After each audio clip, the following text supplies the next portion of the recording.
Friends, welcome back to my YouTube channel Ashish Sharma physics Pathshala. आज हम पढ़ेंगे चैप्टर नंबर 4 विद्युत धारिता। देखिए, विद्युत धारिता पढ़ने से पूर्व हमें विद्युत धारा का ज्ञान होना आवश्यक है। विद्युत धारा, अभी तक आपने विद्युत धारा के बारे में पढ़ा होगा कि आवेशों के प्रवाह की दर को हम विद्युत धारा कहते हैं। तो विद्युत धारा क्या होती है? किसी चालक से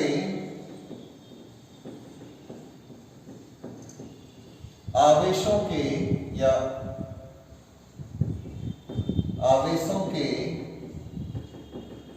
नेट प्रवाह की दर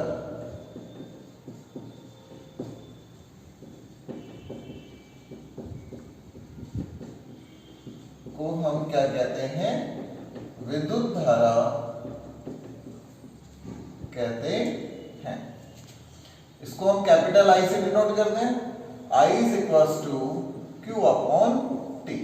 मान लीजिए किसी चालक से T समय में और कैपिटल Q नेट आवेश प्रवाहित हो रहा है, तो इस स्थिति में चालक से प्रवाहित धारा I इज इक्वल्स टू क्या होगी?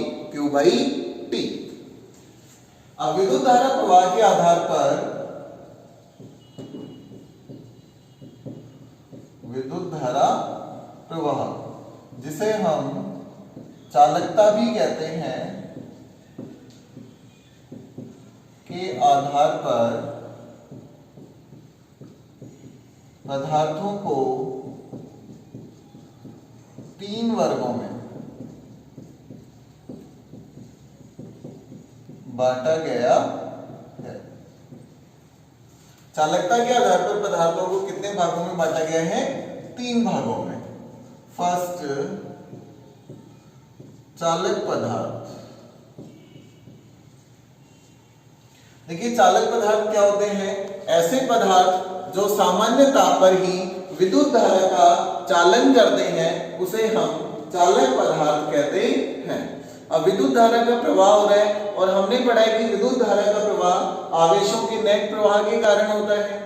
अर्थात ऐसे पदार्थ जिनमें मुक्त आवेश उपस्थित होते हैं, मुक्त आवेश उपस्थित होते हैं तथा ये विद्युत धारा का चालन करते हैं, उन्हें हम क्या कहते हैं? चालक पदार्थ। फॉर एग्जाम्पल, चांदी है, तांबा है, एल्यूमिनियम, लोहा, ये सब आपके पास क्या है? चालक पदार्थ है। सेकेंड, कुचालक पदार्थ। कुचालक पदार्थ ऐसे पदार्थ होते हैं जो विद्युत धारा का चालन नहीं करते हैं, अर्थात इनमें मुक्त आवेश उपस्थित नहीं होते। ऐसे पदार्थ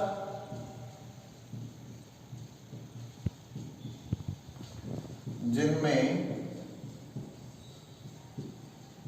मुक्त आवेश उपस्थित नहीं होते, अर्थात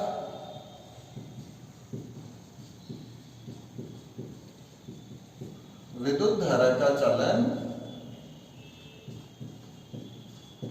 नहीं करते हैं, उन्हें हम क्या कहते हैं? कुचालक पदार्थ कहते हैं। फॉर एग्जाम्पल, आपके पास सूखी लकड़ी है, प्लास्टिक है,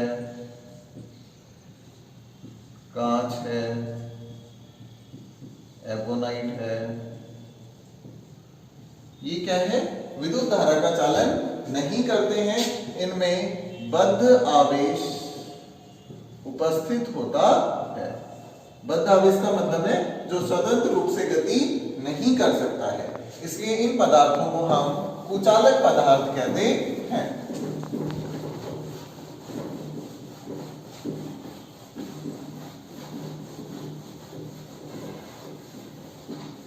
अब हम पढ़ेंगे अर्धचालक पदार्थ।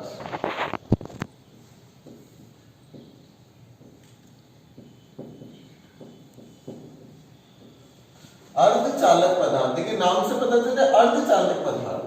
तो ऐसे पदार्थ जो सामान्य ताप पर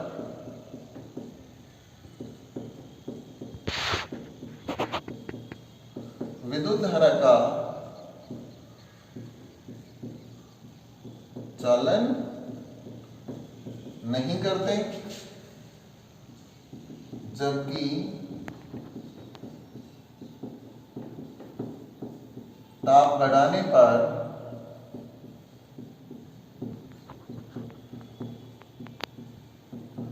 विद्युत धारा का चालन करते हैं।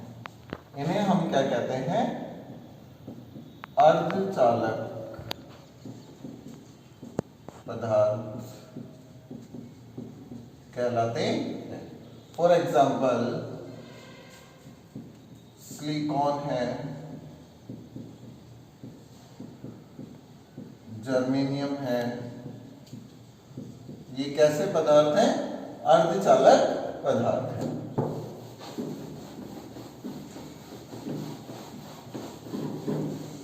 देखिए अब हमने देखा कि चालकता के आधार पर पदार्थों को 3 भागों में वर्गीकृत किया गया है, चालक, कुचालक एवं अर्धचालक। अभी किस प्रकार से पदार्थों का वर्गीकरण होता है, तो ये हम करते हैं मुक्त आवेश एवं बद्ध आवेश के आधार, मुक्त आवेश एवं बद्ध आवेश के आधार पर। तो फर्स्ट मुक्त आवेश, देखिए मुक्त आवेश क्या होता है? ऐसा आवेश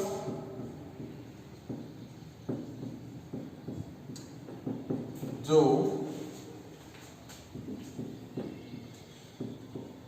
पदार्थ में स्वतंत्रता पूर्वक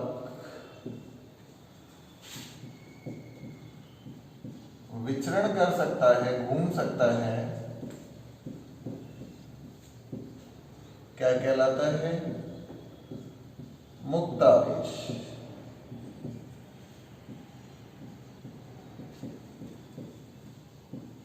ऐसा आवेश जो पदार्थ में स्वतंत्रता पूर्वक विचरण कर सकता है उसे हम क्या कहते हैं? मुक्त आवेश। फॉर एग्जाम्पल धातुओं में जितने भी इलेक्ट्रॉन होते हैं, धातुओं में उपस्थित इलेक्ट्रॉन, ये सब क्या है? मुक्त आवेश है। धातु का एक इंपॉर्टेंट गुण होता है कि इलेक्ट्रॉन त्याग कर धनायन बनाती हैं। तो इलेक्ट्रॉन कब त्याग पाती हैं? जब इनके अंदर इलेक्ट्रॉन मुक्त होते हैं, और इन्हें हम मुक्त आवेश कहते हैं। सेकंड है हमारे पास बद्ध आवेश। बद्ध आवेश से आशय है कि जो आवेश या इलेक्ट्रॉन नाभिक के प्रबल आकर्षण बल, नाभिक क्या करता है? इलेक्ट्रॉनों पर बल लगाता है। कौन सा? आकर्षण बल। तो ऐसे आवेश इलेक्ट्रॉन जो नाभिक के प्रबल आकर्षण बल द्वारा बंधे होते हैं, उन्हें हम बद्ध आवेश कहते हैं। फॉर एग्जाम्पल कुचालकों में उपस्थित आवेश या उपस्थित इलेक्ट्रॉन क्या है? बद्ध आवेश। कुचालक पदार्थों में जो इलेक्ट्रॉन उपस्थित होते हैं वो क्या होते हैं? बद्ध आवेश।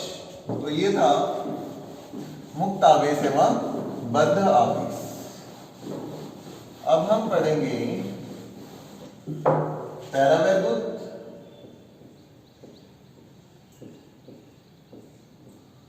पदार्थ एवं ध्रुवण। देखिए पैरावैद्युत पदार्थ क्या होते हैं? पैरावैद्युत पदार्थ से सिंपल मीनिंग कुचालक पदार्थ ही होते हैं। पैरावैद्युत पदार्थ हम किन्हें कहते हैं? हम कुचालक पदार्थों को ही हम क्या कहते हैं? पैरावैद्युत पदार्थ कहते हैं। ऐसे पदार्थ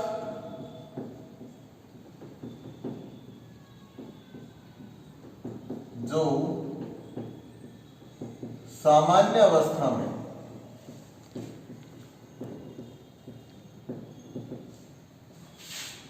विद्युत धारा का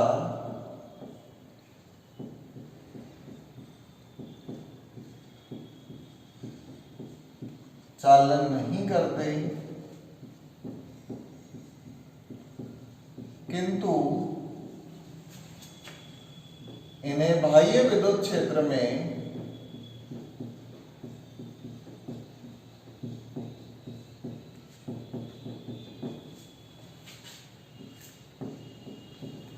रखने पर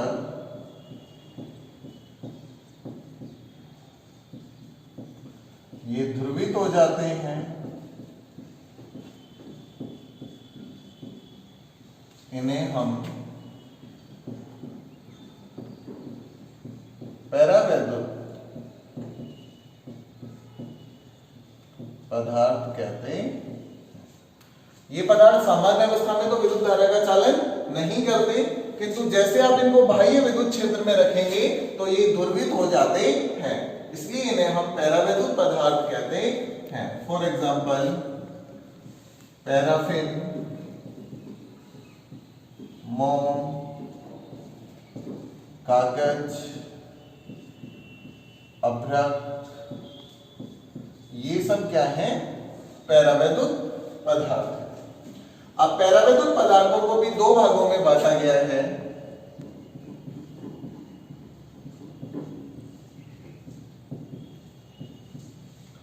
एक होता है आपके पास ध्रुवीय पैरावैद्युत पदार्थ,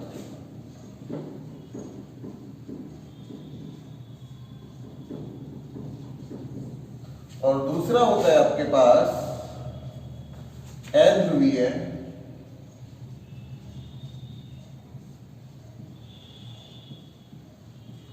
पैरावैद्युत पदार्थ। देखिए ध्रुवीय पैरावैद्युत पदार्थ क्या होते हैं?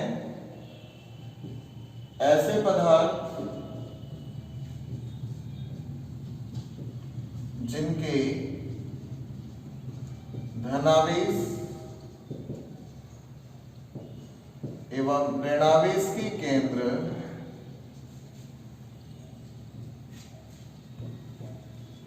परस्पर संपाती न होकर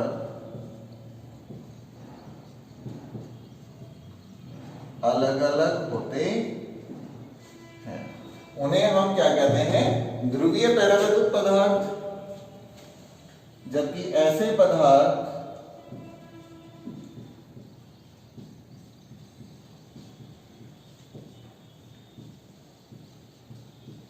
जिनके अणुओं में धनावेश एवं ऋणावेश के केंद्र परस्पर संपाती, संपाती का मतलब एक ही बिंदु पर परस्पर संपाती होते हैं, अध्रुवीय पैरावैद्युत पदार्थ कहलाते हैं। फॉर एग्जाम्पल आपके पास NaCl है, HCl है, H2O है, ये सब क्या है? ध्रुवीय पैरावैद्युत पदार्थ है। जबकि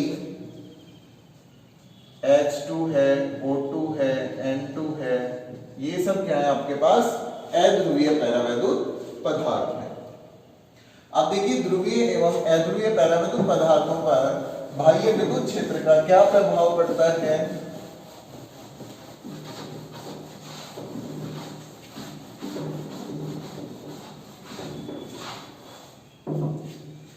ये है हमारे पास ध्रुवीय पैरावैद्युत पदार्थ,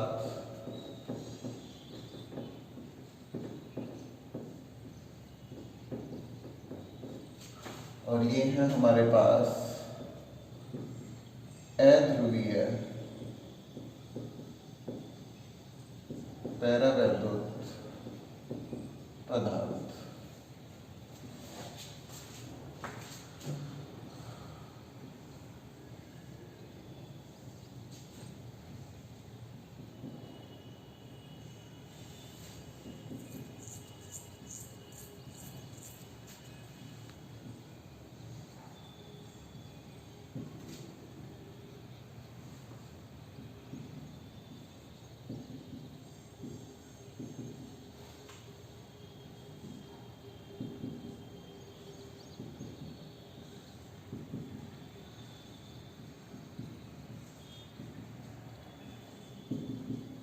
ये स्थिति होती है बाह्य विद्युत क्षेत्र की,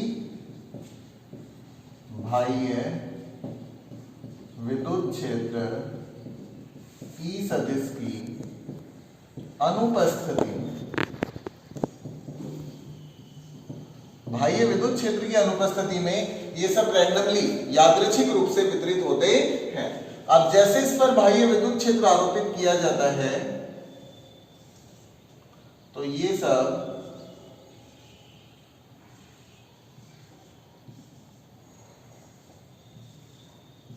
इस प्रकार से अरेंज हो जाता है।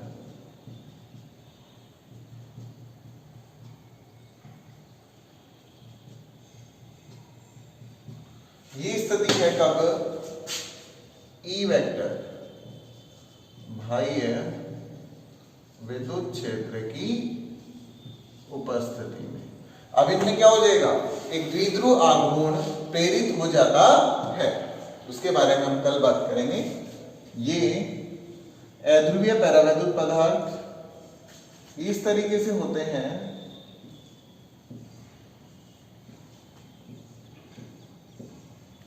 प्लस माइनस एक ही केंद्र है इनका।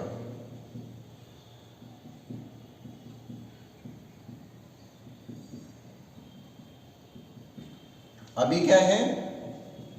ई वेक्टर की अनुपस्थिति। अनुपस्थिति में क्या है? धनावेश और ऋणावेश का केंद्र समान है, संपाती है ये। लेकिन जब हम विद्युत क्षेत्र की उपस्थिति में इसको रखते हैं तो minus plus minus plus minus plus.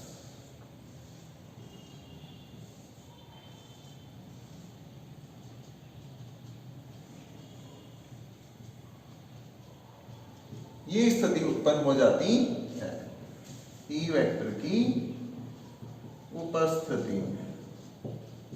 मान लीजिए ई जो विद्युत क्षेत्र है उसकी दिशा इधर है, तो जो धनावेश होंगे ये विद्युत क्षेत्र की दिशा में, जबकि ऋणावेश विद्युत क्षेत्र के विपरीत दिशा में विस्थापित हो जाते हैं। तो ये था हमारे पास ध्रुवीय एवं अध्रुवीय पैरावैद्युत पदार्थ। अब किस प्रकार से इनका दुर्गुण होता है? जब हम इनको बाह्य विद्युत क्षेत्र में रखते हैं तो इनके धनावेश और ऋणावेशों के विस्थापित होने से इन पर क्या प्रभाव पड़ता है, इसके बारे में हम कल बात करेंगे।